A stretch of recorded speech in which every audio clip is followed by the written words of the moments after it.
Okay, so let's get some context behind the mysterious staff god. The staff god came from Rarotonga, which is an island in the Cook Islands. The Cook Islands are located in the middle of the South Pacific and were settled around 800 to 1000 CE. The first European sighting was in 1773 by Captain Cook, yet the first time the islands were actually explored was in 1827 when the London Missionary Society set up a mission station in Rarotonga, which is now administered by New Zealand.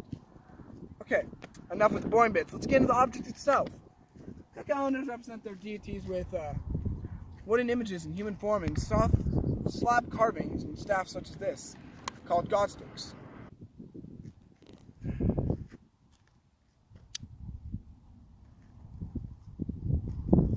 Wow, this really is hard. Size varied from about 73 centimeters to nearly 4 meters, which in simpler terms is almost twice my height.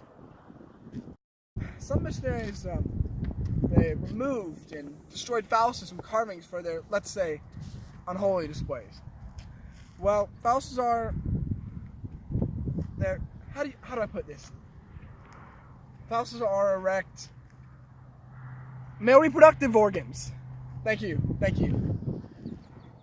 Penis. Well, there are no other large staff gods from the Cook Islands with the bark cloth wrapping, meaning this is likely one of the most important of Rarotonga's objects.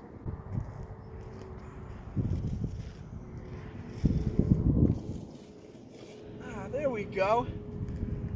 See, the function of the staff god is primarily unknown, but I personally think it would make an amazing primitive pencil. Ethnologist Roger Duff believed it may represent Tangaroa, the creator god, and the depiction of form and the medium used reflect the male and female aspects and objects that each carry an obvious sexual aspect with them. And this time with me is learning the function and context behind the staff god. Now, if you do not mind, I will be sending you back to my friends up in the studio. Have a good day.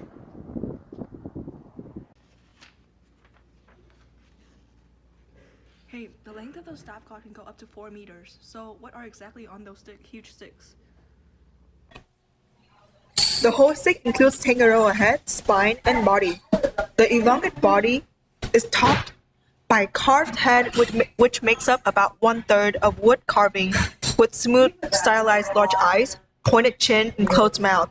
Also, a line of smaller figures were carved just below the head. Small figures alongside larger ones illustrate characteristics of Polynesian art. The figures alternate between males and females, therefore represents the role of both gender on reproduction. The body is made out of iron wood carved by a highly skilled male, being wrapped by bark cloth made by a highly skilled female. Once more, this shows the balanced role of both gender in society, specifically on fertility and reproduction. Most of the figures are encased in bark cloth. The bark cloth not only protects the ancestral power of the deity, but contains it within the different layers. Furthermore, bark cloth contain red feathers and pieces of pearl shell, known as the Minerva or spirit of the god. The lower end is a carved phallus. Some missionaries removed and destroyed phalluses from carvings, considering them obscene. On the head figure, there's representations of the male and female beings. The male are represented as profile figures. The females are represented as front-facing figures. This is because of the fact that Tangaroa was a creator god and god of fertility. Also, females and males made this work. Each had their own roles. The females, who are front-facing, represented childbirth, and the men represented important ancestors of their culture. This piece was made of wood wrapped in bark cloth, then designed.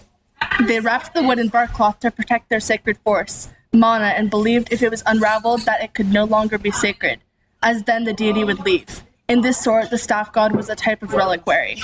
Another symbol of mana was the red feathers on the work, as Min explained.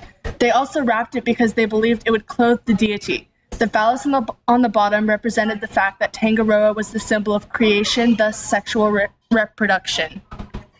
I was doing some research about the piece and I found this other one that connects to it called the Hayabotapa, but it was from a different culture called Nayu, and it was used to wrap the staff god, but this one specifically was used to wrap bedding while hanging in clothing. And did you know that only women could make it? I'm the staff god!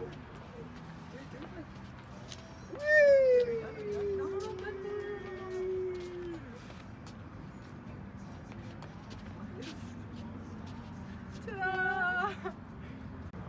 I am the staff god. And my head is the head of the staff god. My neck is shown with representations of the male and female figures. My body is the shaft of the staff god, and my legs are the phallus. And I'm wrapped in bark cloth clothing. Whee! In total, and this was one of the biggest versions they made. What was the name of the island and why? The Cook Islands were the name of the island they inhabited because of the explorer named Cook who discovered them. When he came, bringing Christianity, it forever changed the culture, and this type of art was no longer made. They saw these works with phalluses as being profane. If you haven't guessed yet, this is a Q&A, kind of explaining a few of the important facts in our presentation.